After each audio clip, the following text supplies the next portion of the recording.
pinagmalaki mo siya, tuluyang ipinakita ang tunay na Nico na bukod sa pagiging isang huwarang ama, ay isang masayahin, mapagkumbaba at makakasahang kaibigan.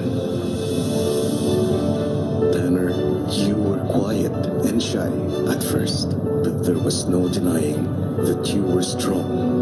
Every task that was presented, you gave it your all. I know that the last remaining days really tested your character, but in the end, your belief in yourself, fueled by your love for your family, made you stay and very much worthy to be here. Yung sa mura mong edad, pinahanga mo ko sa matinding pagmamahal mo sa iyong pamilya. Sa paglipas ng araw ay pinasaya mo ang aking bahay dahil sa iyong pagiging simple. Hindi kita kailanman nakitaan ng pahit ng pagsuko dahil alam kong nasa puso mo ang pagmamahal ng isang anak para bigyan ng magandang buhay ang kanyang pamilya.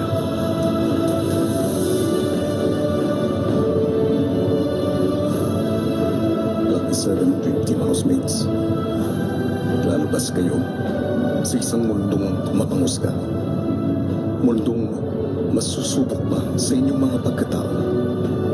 Pero sa kabila nito, naway kayo pa rin ay maging instrumento para magpasa ng swerte sa inyong mga minamahal at mga kababayan. In this world full of self-doubt, hate, and judgment, what we need now is a great deal of hope, prayer, love, and a little bit of luck. Tandaan ninyong lahat, lagi niyo akong kasama at wala akong hahangarin sa mundo kundi ang makamit niyo ang inyong mga pangarap. Maraming salamat sa swerte na binigay ninyo sa aking bahay at sa aking buhay. Forever and always, I will be very, very proud of you. My Lucky 7 Dream Team housemates.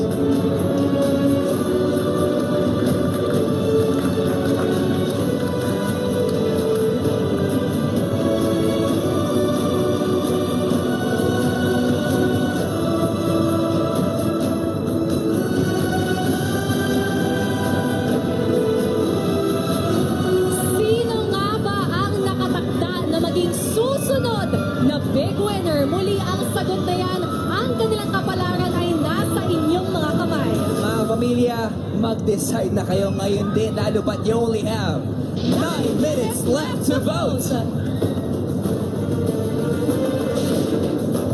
Yes. Ang pagsasara ng patuhan at isang cute na pagbabalik tanaw sa nakarang edisyon sa pagbabalik ng Pinoy Big Brother Lucky Season 7.